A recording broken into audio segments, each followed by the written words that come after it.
오늘부터 사막 공부하잖아요. 사막이, 제가 지난번에 사막이 원불교 공부 안 공부다 그러면 그건 사막이다. 이제 이 말씀을 해서 사막 공부할 때 우리가 적어도 이러이러한 것들은 유념하자. 그래서 이러한 태도로 우리가 사막을 공부하는 사람이 적어도 이러한 태도는 가지고 하자.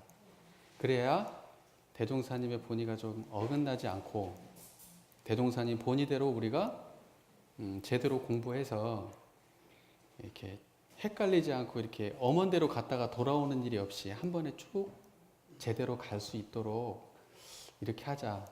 이제 이런 의도로 말씀을 드렸었습니다.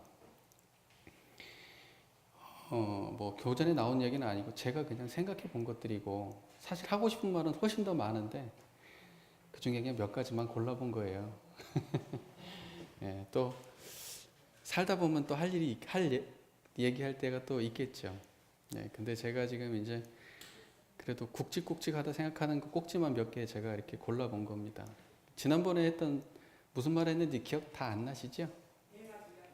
예, 예.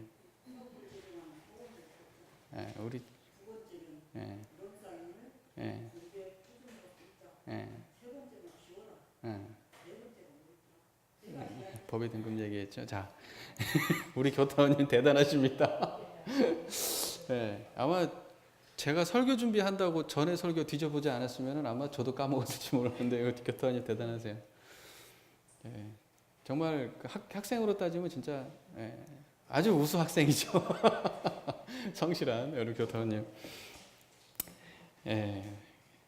그래서 한번 정리를 해드리고 넘어가야 되겠다 싶은 생각이 들어요.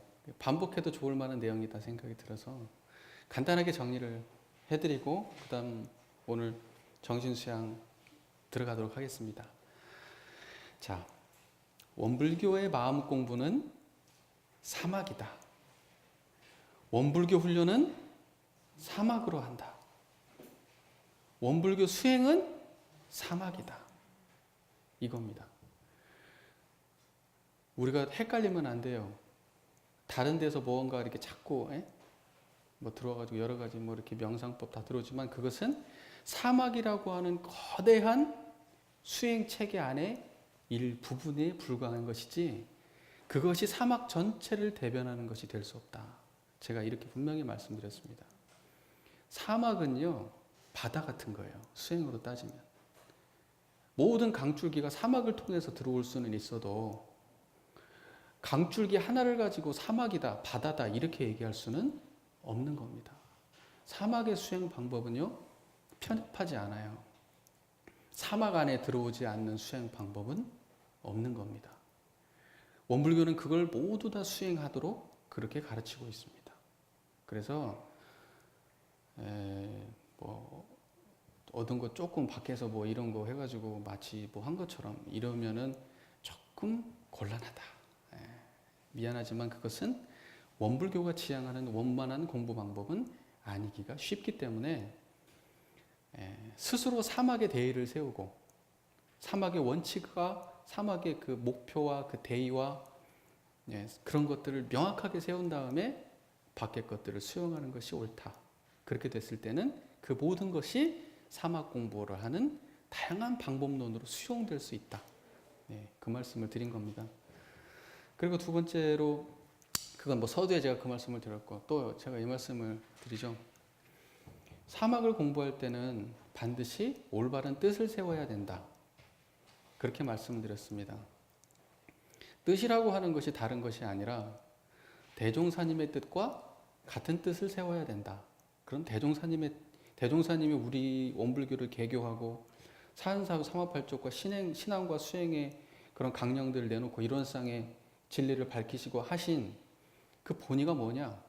결국은 그 모든 것들을 통해서 우리 모든 일체 중생을 파란고의 일체 중생을 광대무량한 낙원으로 인도하기 위해서다. 그렇다면 우리가 사막을 수행한다고 하는 것은 광대무량한 낙원으로 인도하기 위해서 파란고의 일체 중생을 광대무량한 낙원으로 인도하기 위해서 사막 수행을 하는 것이다 라고 이해하셔야 된다는 거예요. 나 편하자고 나 성불하자고 나 하나 잘 되자고, 나 하나 기쁘게 살자고 하는 것이 아니다 라는 거예요. 목적이 그게 아니에요. 그건 과정에 불과한 겁니다. 시작에 불과한 거고, 결국 목적은 뭐냐? 파란고의 일체 생명을 광대무량한 낙원으로 인도하는 거예요. 정신수양의 목적이 뭐냐? 왜 정신수양을 하느냐? 파란고의 일체 생명을 광대무량한 낙원으로 인도하기 위해서 정신수양을 해야 돼요. 사리연구 작업지사는 왜 하느냐? 파란고의 일체 생명을 광대무량한 낙원으로 인도하기 위해서 하는 거예요. 그 뜻을 정확하게 세우지 못하면 깨달음이 작을 것이요, 깨달음이 작으면 대중에게 유익 주는 데까지 나가기는 어렵지요. 자기 안에 머무를 수가 있어요, 그 깨달음은. 그래서 처음부터 대승으로, 처음부터 공도로 뜻을 세우고 시작해야 된다, 이 말씀을 드립니다. 또 그 다음에 사막을 공부함에 있어서 중요한 것이 대종사님의 말씀을 항상 앞에 세워야 된다는 거예요. 대종사님의 가르침을 항상 전면에 세워야 된다는 거예요. 사막은 대종사님이 내신 법문이에요. 그런데 우리가 깜냥으로 말이죠, 우리가 어디서 공부한 걸로, 불교에서 조금 공부한 걸로 원불교 사막을 다 이해하려고 해서는 안 된다는 거예요. 우리가 아는 지식, 우리가 아는 경험, 이런 것들 일단 내려놓고, 그리고 대종사님의 경험, 대종사님의 지식, 대종사님의 깨달음을 우리 것으로 받아들인 다음에 하시라고요. 먼저 그 작업이 선행되어야 된다는 거예요. 나를 먼저 비우고 스승의 것을 온전히 받는 태도가 아니면 사막의 길은 온전히 가기가 어려워요. 내가 이해가 조금 안 된다 싶으면 이거 접어버릴 거예요. 내가 이해 조금 하다가 이거 안 된다 싶으면 딴 거 찾으러 갈 거예요. 그런 태도를 가진 사람들은 대종사님의 말씀 속에서 이해하려고 하지 않고 다른 거 빌려다가 이해하려고 할 거란 말이에요. 그렇게 해서 되겠냐 이거예요. 나를 비우지 않고는 대종사님이 들어올 자리가 없는 거예요. 사막을 공부할 때 또 필요한 것이 무엇이냐? 분명히 말씀하지만 원불교 사막은 이론상에 기반되어 있습니다. 원불교 사막 공부할 때 이론상 빼고 원불교 사막은 따로 존재할 수가 없는 거예요. 그런데 우리가 참 흔히 범하는 아주 중대한 실수가 뭐냐? 사막을 공부함에 있어서 이론상을 빼고 해요. 이론상이 빠진 사막은요, 제가 뭐라 그랬죠? 안고 없는 찐빵이라 그랬죠. 안고 없는 찐빵, 무늬만 찐빵이에요. 무늬만 찐빵입니다. 그렇게 공부해서는 안 된다. 대종사님은 분명히 말씀하십니다. 법신불 이론상을 수행의 표본으로 세워라 이렇게 말씀하시게. 그리고 사막을 수행의 강령으로 삼아서 공부해라 그렇게 얘기하신 거예요. 제가 지어낸 말입니까? 아니죠. 대종사님이 하신 말씀이죠. 그것도 시작할 때 맨 서두에 핵심적으로 딱 던진 말입니다. 그게 법신불 이론상의 신앙의 대상이에요. 원불교는 수행의 표본입니다. 법신불 이론상 빼고 사막은 성립이 안 되는 겁니다. 이론상의 자리를 우리 안에 있는 이론상의 자리를 드러내서 그걸 갖다가 활용하고 그걸 경영하기 위한 것이 바로 사막 공부라는 거예요. 그러니까 결국 뭐냐? 이론상을 온전하게 구현하기 위한, 이론상으로 온전하게 실천하기 위한, 이론상을 온전하게 실천해서 파란고의 일체생명을 광대무량한 낙원으로 인도하기 위한 방편이 사막인 거예요. 가장 온전하고 합당한 방편이 사막인 거예요. 그렇기 때문에 이론상 빼고 사막을 얘기한다, 이건 안고 없는 찐빵이다 이거예요. 멋지게 갖춰놓은 건물에 사람 안 사는 거하고 똑같은 겁니다. 건물 왜 졌습니까? 건물 활용하고 쓰고 살려고 지은 거 아닙니까? 근데 건물은 번지질을 한데 알맹이는 없는 거예요. 그래서 사막 공부가 이론상에 기반하지 않으면 절대 안 된다. 그래서 저는 철저하게 이론상을 항상 말씀을 제가 많이 드리는 이유가 원불교는 시작부터 끝까지 이론상이에요. 이론상 빼면 원불교는 아닙니다. 그렇지 않나요? 자, 그 다음에 이제 끝으로 제가 말씀드렸죠. 사막이라고 하는 것은 반드시 법이 등급하고 함께 이해되어져야 돼요. 우리가 공부를 할 때 목적이 있어야 될 거 아니에요. 목표가 있어야 될 거 아니에요. 예를 들면 내가 오늘 시험 해가지고 나 이번에 100점 맞아야지. 내가 이만큼 공부하면 내 성적이 이만큼 올라갈 거야 라고 하는 그 어떠한 목적을 가지고 하잖아요. 목표를 가지고. 내가 어느 대학 가려고 하면 성적이 이만큼 돼야 돼. 뭐 그런 거 있잖아요. 어느 과정마다 몇 급을 통과할 때마다 우리는 다 시험을 봐서 가죠. 그러면 우리는 그 시험의 그 기준에 맞춰서 공부를 하게 되잖아요. 그렇게 하지 않으면 여기서는 예를 들면 국어, 영어, 수학을 시험 봐야 되는데 나는 예체능을 공부해가지고 시험 보면 그거 합격할 수 있나요? 원불교 자격증 못 따요. 원불교에서 주는 자격증은 못 따요. 안타깝지만. 그쪽을 잘할 수는 있지만 원불교에서는 합격 도장 찍어줄 수가 없어요. 그렇기 때문에 원불교에서 합격 도장 받으려면 법의 등급 알아야 돼요. 내가 구체적으로 뭘 공부해서 원불교 대종사님께서 추구하는 인격이 될 건가라고 하는 것이 법의 등급에 다 돼 있어요. 그래서 사막과 법의 등급은 항상 쌍으로 가야 된다는 거예요. 쌍으로. 이해가 되셨죠? 이해가 안 되세요? 법의 등급이 뭐가 돼 있어요? 사막 공부의 수준으로 나눠져 있잖아요. 법의 등급 내용이 전부 다 뭘로 되어 있냐면 사막으로 되어 있어요. 정신수양이 이 정도 되고 사리연구역이 이 정도 되고 작업치사력이 이 정도 되면 이걸 특신급이다 한다. 예를 들면 정신수양 이 정도, 사리연구 이 정도, 작업치사 이 정도 되면 이걸 법강 항마이라 한다. 그렇게 되어 있는 게 법의 등급이에요. 근데 그 기준에 안 맞춰서 공부를 어떻게 합니까? 당연한 얘기죠. 그러니까 법의 등급 빼고 공부하시는 분은 제가 다 넣고 말씀드리지만 마음 공부에 대한 개념이 안 잡힌 분이에요.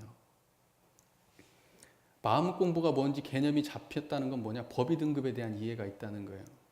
그래서 저 사람이 정말로 대종사님이 말하는 인격인지 아닌지가 딱 평가가 되고 내가 지금 어느 수준인지 알아야 마음 공부하는 사람이에요. 이해가 안 되실란가 모르겠어요. 마음만 좋고 기분만 좋으면 마음 공부하는 거 아니냐 하실 수도 있지만 그렇지 않습니다. 원불교에서 공부는. 기준이 있어요. 기준. 공부의 기준이 정확해요. 마음 공부의 기준이. 그러니까 그 기준을 모르면 공부를 모르는 거예요. 뭘 공부해야 되는지를 모르는 거예요. 어떻게 공부합니까? 그래가지고. 이해가 되시죠? 그러니까 우리 교도님들은 반드시 사막을 공부할 때는 법의 등급을 기준으로 공부해야 된다. 아시겠죠? 자, 그러면 이제 오늘부터 사막 들어가는데 구체적으로 정신수양 오늘 할 거예요. 정신수양 말들 많이 들어보셨죠? 그래도 이제 우리가 흔히 이야기하는 그 막연하게는 정신수양이 뭐 이렇게 마음을 안정을 얻고 뭐 이렇게 생각하실 수 있죠. 대종사님께서 이게 정신수양에 대해서 아주 명확하게 밝혀주셨어요. 아주 간결하고 아주 명확하고 아주 정확하게 밝혀주셨어요. 이거 진짜 아는 사람이 보면 기가 막힐 정도로 대단하게 밝혀주신 거예요. 정말 자부심을 가져도 돼요. 우리만큼 정신수양 제대로 밝힌 데 있으면 나와봐라 할 정도로 자부심 가져도 돼요. 그 정도로 잘 밝혀놓으셨어요. 정신수양에 대해서. 우리가 일반적으로 정신이란 말 쓸 때 어떻게 써요? 정신이란 말이 밖에 일반적으로 다양하게 씁니다. 저가 좀 정신이 나간 것 같아. 저가 지금 제정신이 아니요. 이럴 때 그 정신은 뭐예요? 약간 혼적인 의미가 있어요. 영혼적인 의미가. 예를 들면 저 너무 나갔네 하는 거하고 정신 나갔네 하는 거하고 어때요? 의미가. 그쵸? 그런 의미로 정신을 쓸 때도 있어요. 정신이라는 게. 약간 혼이나 넉적인 의미로 그런 식으로 쓸 때가 있어요. 또 어떤 식으로 정신이라는 말을 많이 쓰냐 그러면은 자는 정신이 똑바로 박혔어. 자는 정신 상태가 아주 제대로 됐어. 자는 정신 상태가 글러먹었어. 할 때 그 정신은 뭐예요? 생각. 판단이에요. 생각하고 판단하는 것이 아주 형편없다는 거예요. 그죠? 생각과 판단의 차원에서도 정신이란 말을 써요. 그쵸? 그 다음에 우리가 또 이런 말 써요. 우리가 살 때는 말이야. 우리 회사는 이런 이념과 이런 정신으로 해. 그때 그 정신은 뭐예요? 야, 시대 정신이 그때는 이랬다 이야기할 때 그때의 정신은 뭐냐면 그건 이념이에요. 이념. 이념이에요. 이상이고 이념이에요. 그때도 정신이란 말을 씁니다. 그쵸? 그러니까 정신이란 말이 일반적으로 참 다양하게 쓰이는 말이에요. 그럼 원불교에서는 정신을 어떻게 쓰냐? 이제 그걸 공부하는 거예요. 원불교에서 쓰는 정신은 뭐냐? 정신수양의 요지를 함께 봉독해 볼게요. 정전 46쪽입니다. 정전 46쪽 피셨어요? 예.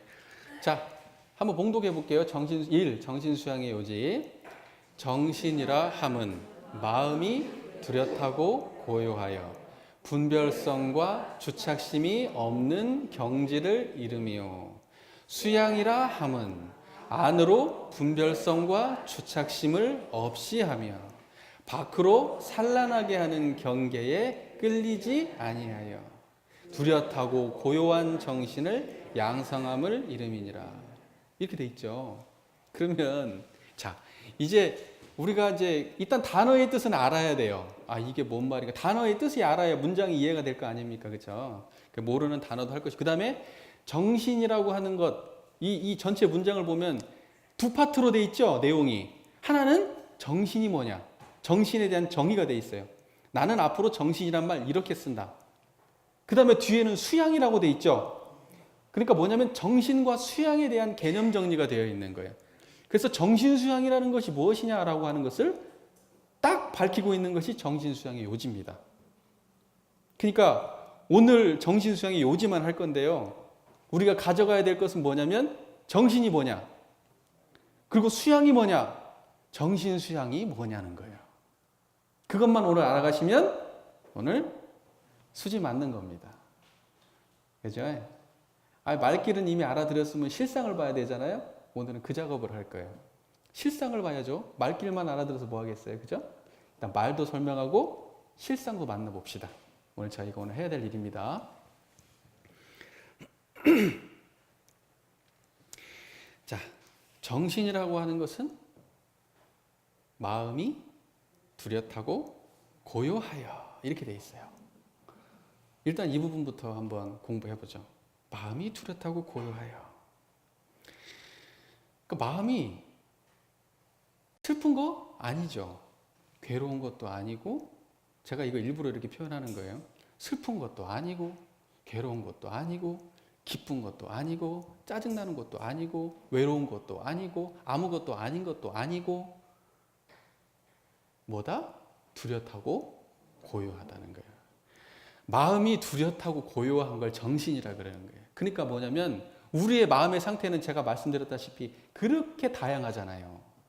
그렇지 않나요? 마음의 상태들이 어때요? 전부 다. 엄청 다양하죠. 마음의 상태가. 천차만별이잖아요. 무량세계로 전개되잖아요. 그 마음의 상태가. 사람마다 다르고 그때마다 다르고 얼마나 마음의 상태가 달라요. 근데 정신이라고 할 수 있는 마음의 상태가 있는 거예요. 화냈다고 하는 마음의 상태가 있고 편안하다는 마음 상태가 있고 행복이라고 이름 지을 수 있는 마음 상태가 있고 어리석다고 이름 지을 수 있는 마음 상태가 있는데 여기에서 대종사님께서 말씀하시는 마음의 상태는 뭐냐면 정신의 마음의 상태를 말하는 건데 그것은 뚜렷하고 고요한 마음의 상태예요. 그럼 그 마음의 상태는 우리가 평소 때 만나는 마음이에요? 안 만나는 마음이에요? 만나는 마음이에요. 마음이니까. 그거 안 만나요? 우리가 안 만나는 마음 있나요? 다 만나고 살죠, 그 마음. 근데 여기서 뚜렷하고 고요한 마음의 상태만을 뭐라 그런다? 정신이라 그런다는 거예요. 저를 딱 보세요. 저를 보고 제 이야기를 듣고 있는 그 자리가 어때요? 고요하죠? 청정해요? 더러워요? 청정하죠? 어지러워요? 고요해요?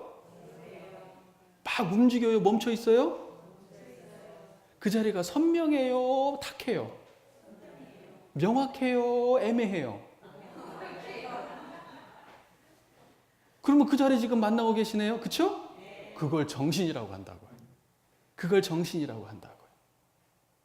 그거 뚜렷하고 고요했죠? 지금 뚜렷하고 고요한 마음의 상태 우리 맨날 만나잖아요. 맨날 만나잖아요. 그쵸? 우리 이거 모르고 살았나요?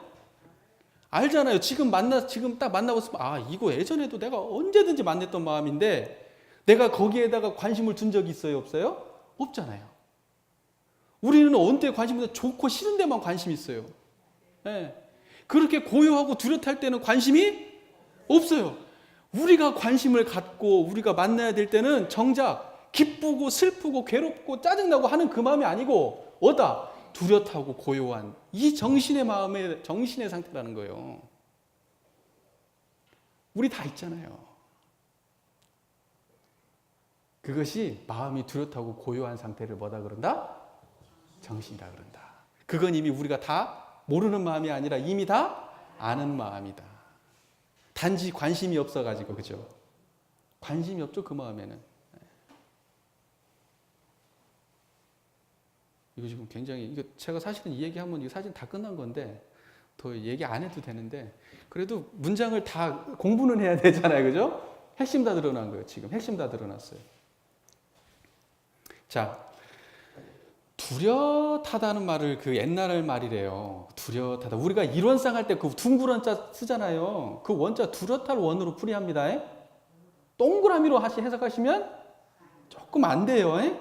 저기가 동그라미 그려져 있으니까 저거 그 이론상 할 때 그 원자를 갖다가 동그라미로 이해하시면 그렇게 하면 안 돼요. 그건 뚜렷할 원으로 이해하셔야 돼요.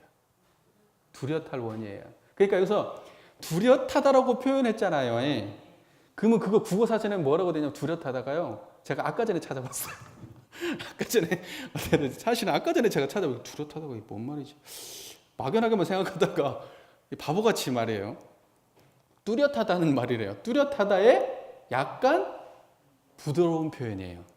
뚜렷하다는 약간 세고 명확한 표현이라면 뚜렷하다는 뭐예요? 그 뚜렷하다의 약간 부드럽고 원만한 느낌의 표현이 뚜렷하다예요. 뚜렷하다.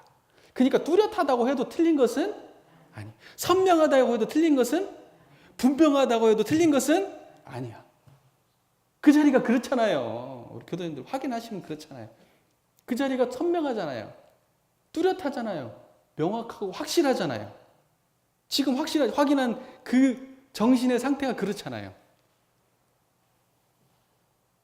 그게 뚜렷하다는 거예요. 대종사님 표현이. 그 뚜렷하다는 거예요. 그죠? 그 다음에 뚜렷하고 뭐라 그랬어요? 고요하여. 고요한다는 건 움직인다는 거예요? 머물러 딱 멈춰있다는 거예요? 막 혼란스럽다는 거예요? 혼란스럽지 않다는 거예요? 지금 확인한 그 자리가 그렇잖아요. 그쵸? 고요하다는 것은 움직임이 있다 없다? 머물러 있다는 거예요. 그 안에는 그러면 시간이 있어요 없어요? 공간이 있어요 없어요? 너나가 있어요 없어요? 잡념과 그냥 진리와 현상이 따로 있어요 없어요? 남자 여자 있어요 없어요? 멈춰 있다니까요. 남자다 여자다 하면 그거 흘러갔어요 멈춰 있는 거예요?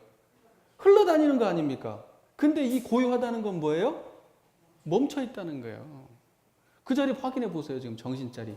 제가 이 앞에서 이렇게 떠들고 앞에서 쇼를 하고 있는데도 그 듣는 그 자리는 어때요? 고요하고 딱 멈춰 있잖아요. 뚜렷하게 고요하게 딱 그대로 있잖아요. 그걸 정신이라 그러는 거예요. 그걸. 제가 하고 싶은 말은 뭐냐? 정신하고 이론상은 같다 다르다? 같다는 거예요. 그래서 이론상을 수행의 표본으로 모시고 정신수양 공부한다는 게 이 말이에요. 정리되셔요? 확인이 되셔야 돼요. 머리가 아니고 실제에서 확인되셔야 돼요. 마음의 상태에서 확인되셔야 돼요. 확인되셔요? 그러니까 이론상을 가지고 정신수양 한다니까 사람들이 이론상은 따로 있고 말이죠. 정신수양이 따로 있다고 그러면 미안하지만 그건 뭐냐면 머리로 이해하고 계신 거예요. 실상에 대한 체험이 조금이 아니라 아예 없는 거예요. 이렇게 얘기하시면 정신수양 공부 열심히 하신 분들한테 누가 될지도 모르겠지만 죄송하지만 아니에요. 정신수양 공부할 때 이 자리에 안 드러나면 이론상 자리가 아닌 정신은요. 그것은 우리 공부가 아니고 다른 데서 하는 건지는 모르겠어요. 하지만 원불교는요. 이론상 세워야 됩니다. 이론상과 정신은 같은 자리예요. 일원상 하나의 뚜렷한 기틀이단 말이잖아요. 그쵸? 일원상 하나의 뚜렷한 모습이라는 거 아니에요. 그쵸? 한 뚜렷한 기틀이라고 그러잖아요. 우리가 보통 일할 때. 대도사님께서 깨친 자리가 뭐냐? 한 뚜렷한 기틀을 깨치신 거 아니에요. 일원상 깨치신 거잖아요. 거기도 뚜렷하다는 표현이 있어요, 없어요? 정신에 뚜렷하다는 표현이 있어요, 없어요? 있잖아요. 여기 하나라고 돼 있죠? 하나는 분별되어 있는, 나눠진 자리예요? 나눠지기 이전 자리예요? 그럼 아까 고요하다는 거하고 같아요, 달라요? 같단 말이에요. 그러니까 뭐냐면 일원상하고 뚜렷하고 고요하다는 말은 똑같은 말이에요. 말만 다르지. 말만 다르지. 그래서 실상에 대한 체험이 없으면 말 가지고 꼬리 잡고 물어 뜯다가 볼장 다 보는 거예요. 실상은 만나보지도 못하고. 분명히 말씀드립니다. 정신이 뭐다? 일원상이다. 뚜렷하고 고요한 자리가 뭐다? 일원상이다.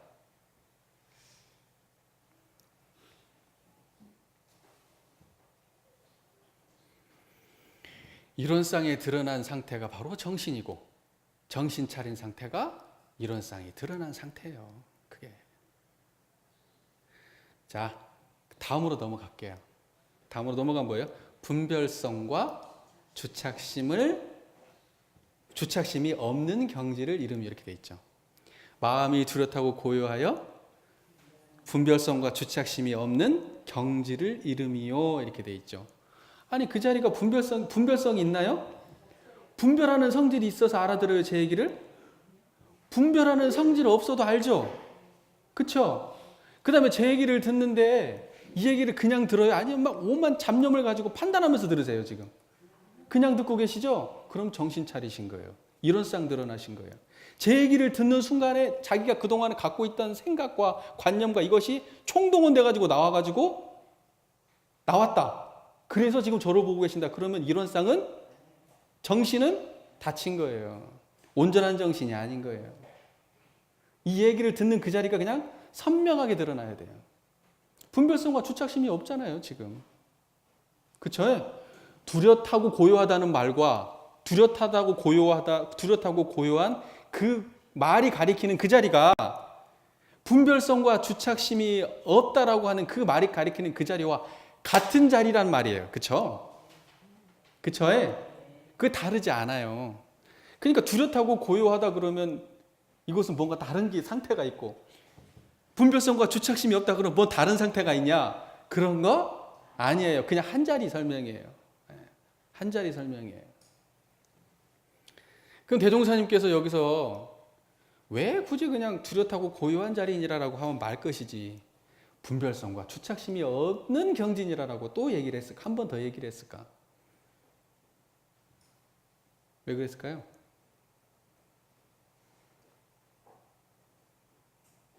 저는 이렇게 봐요.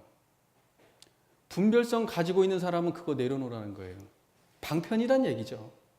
주착심 가지고 있는 사람은 그거 내려놓으라는 거예요. 그냥 뚜렷하고 고요한 자리를 바라는 거예요.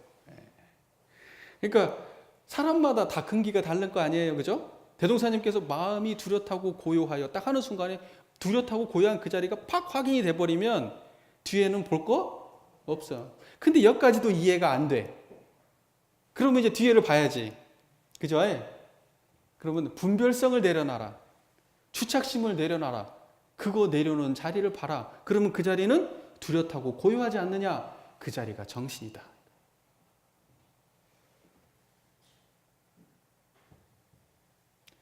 근데 하나는 분별성이고 왜 하나는 주착심이에요?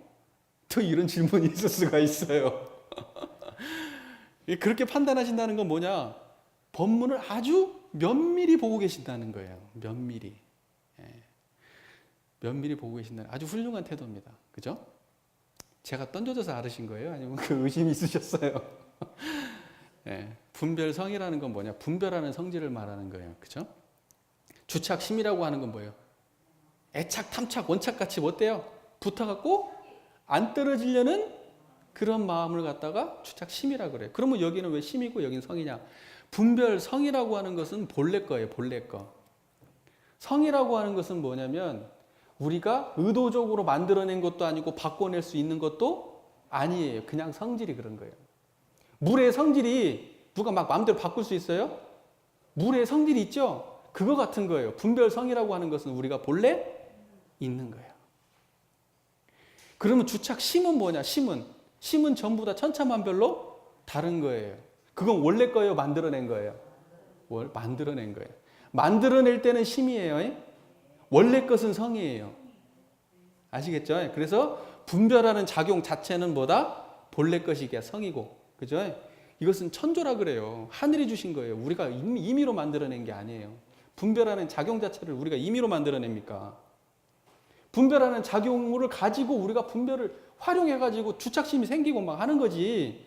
분별하는 작용 자체는 우리가 만들어낸 것이 아니에요. 그래서 성 붙이는 거예요.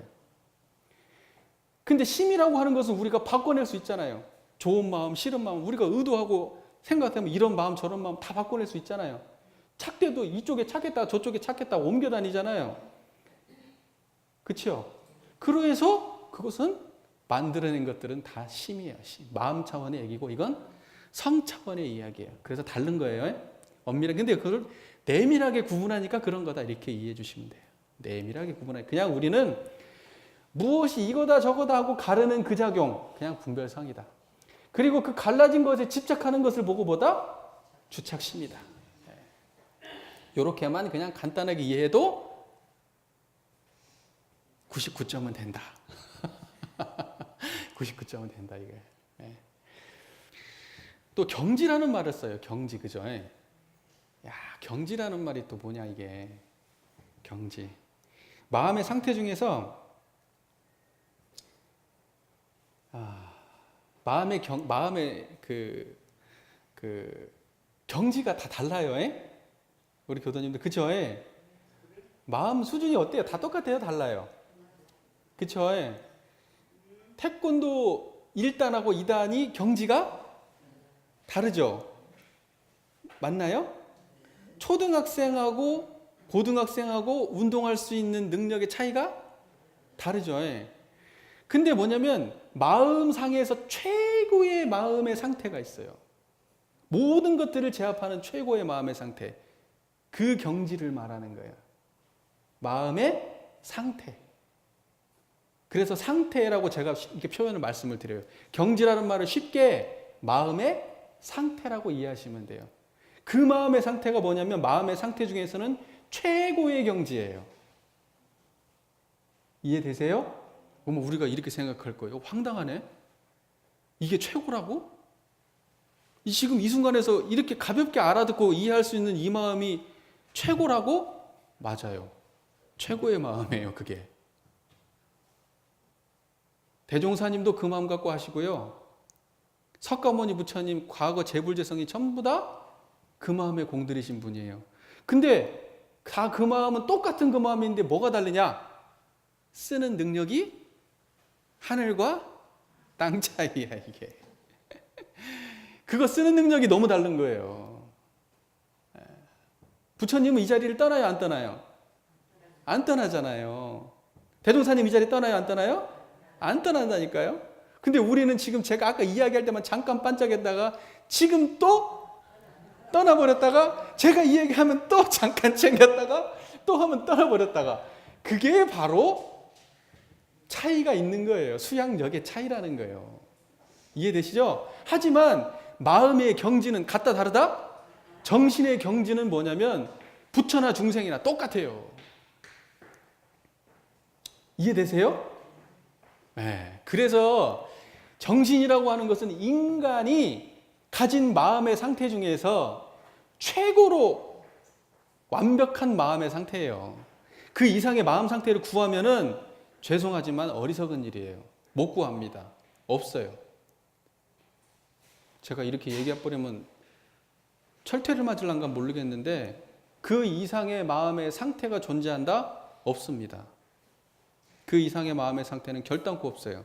그냥 뚜렷하고 고요한 것이 우리 인간이 가질 수 있는 최고의 마음의 상태예요. 그것이 이론상입니다. 최고의 마음의 경지가 이론상이에요. 이제 이 옆에 정신이라 하면 이제 이 말을 딱 정리하고 이제 수양으로 잠깐 넘어갈게요. 이제 또. 자, 정신과 이론상은 같다 다르다? 같다. 마음이 뚜렷하고 고요한 이 상태가 정신이고 이론상이다. 마음이 뚜렷하고 고요한 이 상태가 분별성과 주착심이 없는 마음의 경지다. 그것은 전부 다 한 자리에 대한 설명이다. 같다. 그러니 우리가 이론상을 이론상을 수행의 표본으로 한다 할 때, 정신수양 공부한다 할 때 정신 수양 공부는 결국 이론상 수양 공부라고 해도 틀리지 않다라고 해도 맞아요. 이론상 수양이에요. 이론상 수양이라고요. 이해가 되시죠? 네. 자, 이제 수양으로 넘어갈게요. 그러면 수양이란 뭐냐 이게? 안으로 분별성과 주착심을 없게 하며 밖으로 산란하게 하는 경계에 끌리지 아니하여, 그렇게 되면 어떻게 된다? 뚜렷하고 고요한 정신을 양성함을 이루며, 이걸 뭐라 한다? 수양이라 한다. 그 수양 똑바로 하려고 그러면 이 부분을 그대로 하면 되겠죠. 네. 근데 우리가 여기서 또 하나 생각해 봐야 될 것이 있어요. 여기 보면 안으로 또 뭐라고 돼 있어요? 밖으로 이렇게 돼 있네. 뭐가 아니고 뭐가 바뀔까요?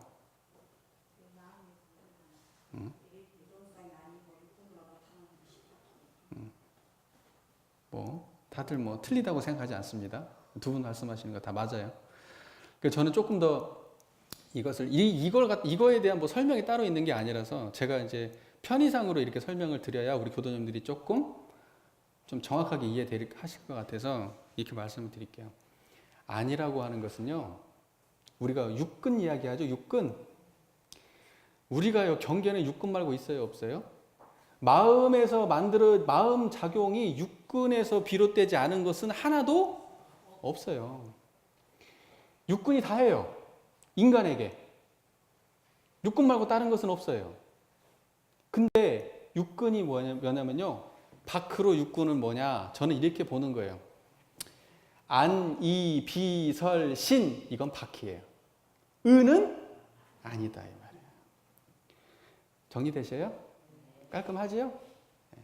안은 뭐다? 의가 아니고, 밖은 뭐다? 안, 이, 비, 설, 신이 밖이다. 그러면 안으로 분별성과 주착심을 없이 한다 그랬죠. 그렇죠? 안으로 분별성과 주착심이 없이 한다. 그건 뭐냐면 안으로 정신 챙긴다. 안으로 이론상을 드러낸다. 같은 말이죠. 안으로 분별성과 주착심을 없이 한다는 때고. 그러면 우리가 생각이잖아요. 그죠? 의는 생각 아니에요.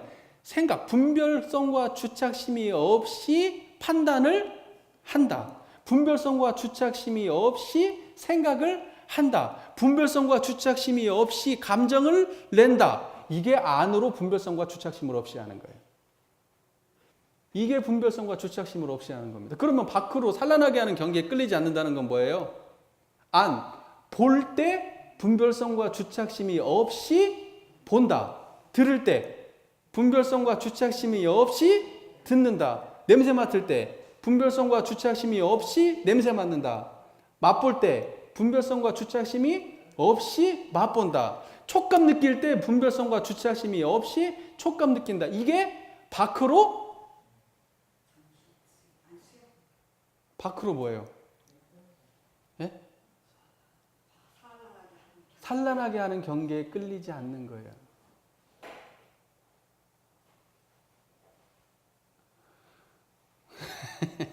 이해되세요? 이해되시죠? 근데 우리는 뭐냐면 육군을 떠나서는 살 수 없지요. 제가 지금 이 얘기 했는데 안 듣고 싶다고 귀가 여기 뭐 귀마개를 꼽지 않는 이상 안 들립니까? 다 들려요. 근데 우리가요, 공부한 사람은, 이론상에 쓴 사람은 그거 들리는데요, 분별성과 주착심이 없이 듣는다는 게 다른 거예요. 이 정신 상태가 올바로, 이 정신이 올바로 정신 수양이 제대로 되지 않은 분들은 어떻게 되냐면 그 소리가 들을 때 분별과 주착이 바로 나와 버립니다. 그러니까 수양한다는 건 뭐냐면 안이 비실 수 있는 육근을 작용할 때에 분별성과 주착심이 없이 하는 것이 수양이에요.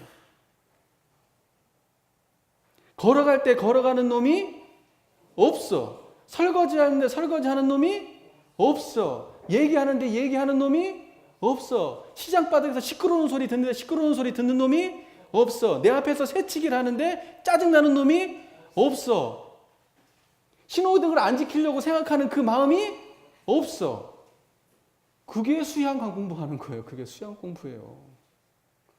그게 무시선이고.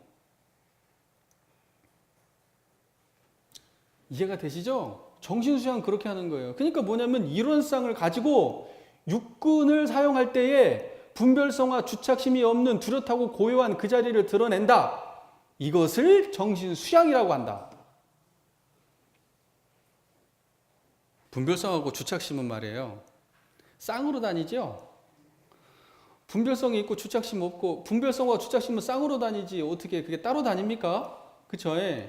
그러니까 뭐냐면 나는 주착심은 없는데 분별성은 있어. 나는 분별성은 있는데 주착심은 없어. 안 맞아요. 그 쌍으로 다닙니다. 그러면 우리가 분별성과 주착심을 어떻게 하는 것이 공부냐? 뚜렷하고 고요하게 하는 거예요. 분별성과 주착심을 없이 하는 게 공부예요. 근데 분별성과 주착심이 없이 살 수가 있어요, 없어요? 없다면 어떻게 해야 되느냐? 분별성과 주착심을 가지고 공부를 하면 돼요. 분별성과 주착심은요, 그것은 나쁜 것도 아니고 좋은 것도 아니에요. 관리하지 못하면 그것은 나쁜 것이 되고 관리하면 좋은 것이 되는 거예요. 근데 여기서 우리가 잘못해 내가 오해할까 봐 이 말씀을 드려요. 여기서 분별성과 주착심은 나쁜 것이 아니에요. 버려야 될 것만이 아니에요. 분별성과 주착심이 있으니까 자식 먹이려고 열심히 일하지 않아요? 분별성과 주착심이 있으니까 효도하는 거 아니에요? 그렇잖아요. 분별성과 주착심이 있어서 죄도 짓는 거예요. 칼이 있는데 말이에요. 이걸로 사람 죽일 수도 있지만 맛있는 음식을 만들 수도 있는 거 아닙니까? 분별성과 주착심은요, 우리 삶을 제대로 만들 수도 있고 우리 삶을 파괴할 수도 있어요. 그것은 마치 그냥 칼 그 자체예요.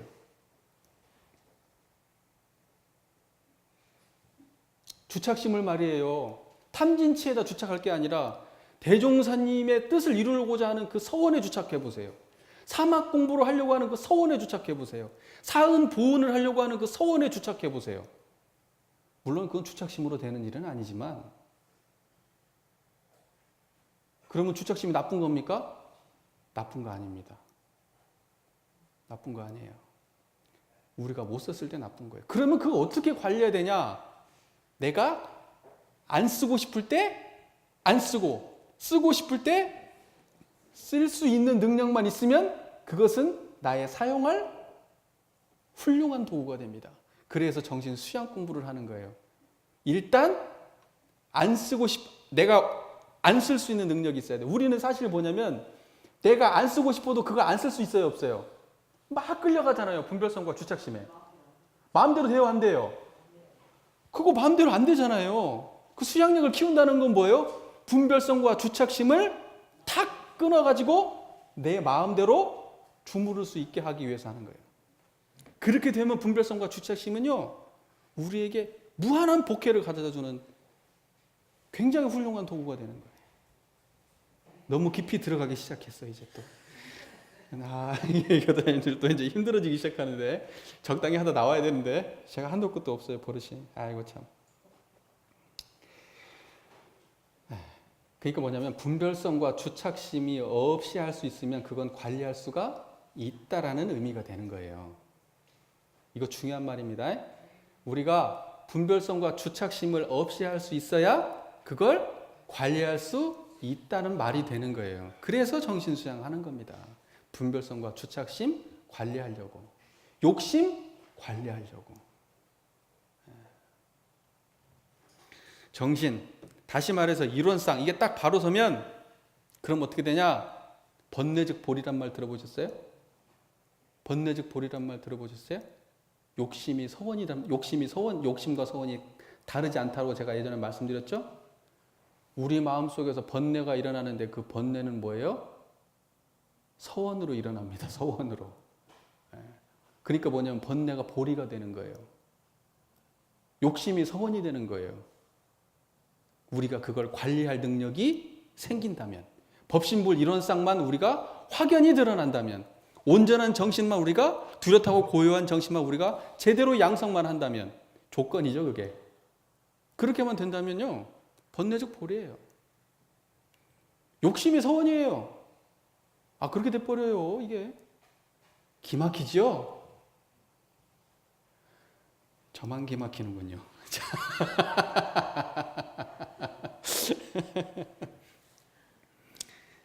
애기가 말이에요. 수심결에 그런 얘기 나오죠. 애기가, 조그마한 갓난애기가 안이 비설신이 다 있잖아요. 애기라고 그거 없습니까? 다 있잖아요. 근데 그놈이 뭐예요? 뭔 돈을 벌어올 수 있어요. 말 한마디를 제대로 합니까? 의사 전달을 합니까? 뭐 청소를 할 줄 압니까? 밥을 할 줄 압니까? 친구들하고 놀 줄을 합니까? 뭐 할 줄 알아요, 그 애기가? 먹고 자고 입고 싸고 밖에 뭐 합니까? 다 있는데. 근데 그 놈을 어때요? 오랜 시간을 두고 정성을 다해서 먹이고 보살피고 이렇게 잘 관리하고 하다 보면 어떻게 돼요? 그 놈이 청년이 되고 어린이가 되고 청년 되고 장년이 되면서 능력이 어때요? 점점점 커지잖아요. 점점점 커지잖아요. 그걸 양성한다고 하는 거예요. 그걸 양성한다고 하는 거예요. 지금 제가 이 얘기 한다고 해서 이 지금 제 얘기를 듣고 있는 자리가 뚜렷하고 고요하다는 것을 알았다 해서 그것은 갓난애기에 불과합니다. 죄송하지만 우리 교도님들. 그놈한테 얼마나 공들여 보셨어요? 제가 그렇게 맨날 말씀드려도 안 하시죠? 얼마나 공들여 보셨어요? 그놈한테. 그 정신자리에 얼마나 공들여 보셨어요? 이론상 드러내려고 얼마나 공들여 보셨어요? 거기다 밥 줘보셨어요? 관심 줘보셨어요? 지키려고 애써 보셨어요? 그러면 그게 큽니까? 안 큽니까? 안 커요. 안 크면 기능을 발휘합니까? 못합니까? 아, 적어도 지 혼자 걸어갈 정도는 키워놓고 뭐 얘기를 하셔야 될 거 아닙니까? 갓난애기 눕혀놓고 되네 안 되네 할 거 있어요 없어요? 우리 지금 만난 그 자리는 갓난애기라 이거예요. 갓난애기. 좀 키워보세요. 3년 정도 키우면요 이제 한 초등학교 6학년 정도 수준 됩니다. 그러면 웬만한 것들은 지가 알아서 해요. 이제 그 자리가 나와서 한 30년 정도 되면 이제 장년이에요. 장년. 아주 그냥 훌륭하죠. 아주 능수능란하고. 예. 그게 하루아침에 됩니까 그게? 아기를 낳았다가 다시 치워버리고 아기를 낳았다가 다시 치워버리고 왜 그러세요 도대체? 한 번 낳았으면 그냥 소중하게 간직하시고 키우셔야 될 거 아니에요. 그걸 양성한다 그러는 거예요. 뚜렷하고 고요한 정신을 양성한다는 거예요. 그게 양성하는 거예요. 지금 만난 그 자리를 잊어버리지 않으려고 애를 쓰셔야 되는 거예요. 그게 거기에 밥 먹이는 거예요. 그게 추울 때 이불 덮어주는 거고 더울 때 선풍기 틀어주는 거란 말이에요. 아 적어도 초등학교 들어갈 때까지는 키워보세요. 그거 얼마나 수월해지는데 그만해도. 그죠? 제가 애들 키워봐서 알잖아요. 그 정도만 돼도 굉장히 수월해집니다. 처음에는 너무 힘들어요. 잘 안 돼요. 예, 처음엔 잘 안 됩니다. 지금 이제 만났지만은 그거 당신이 낳은 아기입니다. 이목구비 완전히 갖춘 아기입니다 해도 처음엔 내 아기 같지도 않더라고요. 저 처음에 아들 받았는데. 자꾸 같이 있다 보니까 내 새끼가 되더만요. 내 새끼가 돼요. 아, 이거 내 자식 맞구나. 희로애락을 하도 같이 하다 보니까. 아, 그 정도는 붙어 살으셔야 될 거 아니에요. 그쵸? 네.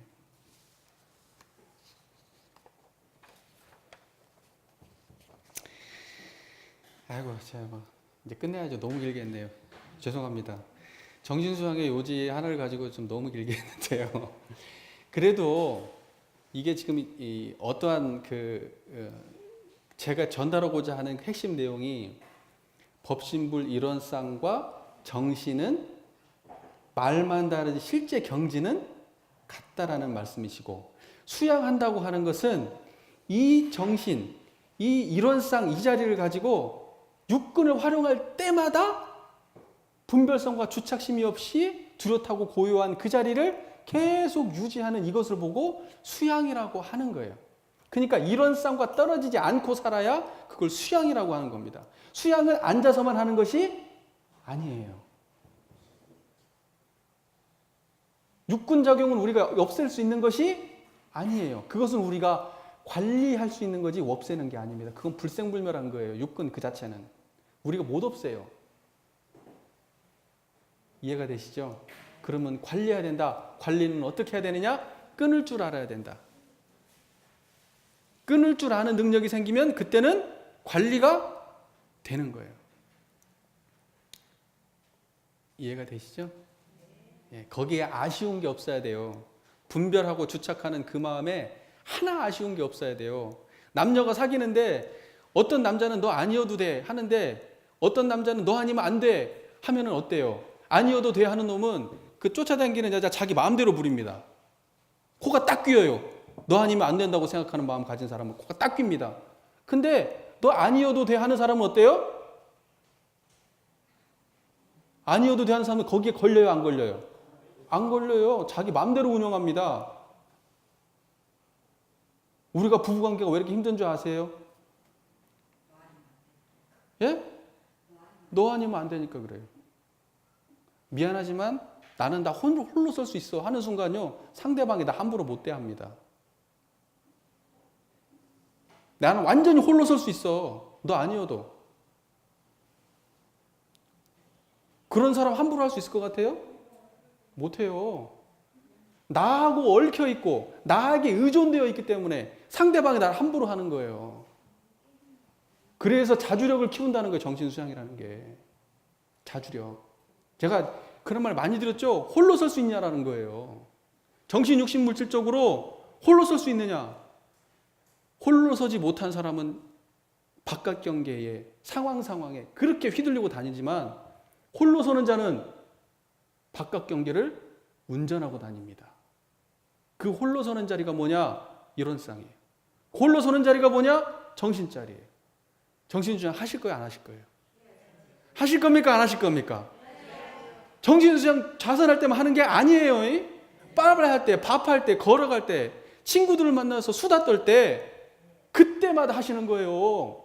그게 원불교 공부법이에요. 그래서 대법이라는 거예요. 산골짜기 앉아서 수행한다? 웃기지 마라 이놈들아. 벽돌 갈아가지고 유리 안 된다는 거예요. 이런 쌍 안 드러난 놈이 뭔 정신수양 하냐는 거예요. 또 흥분하네요 제가. 경청해 주셔서 감사합니다.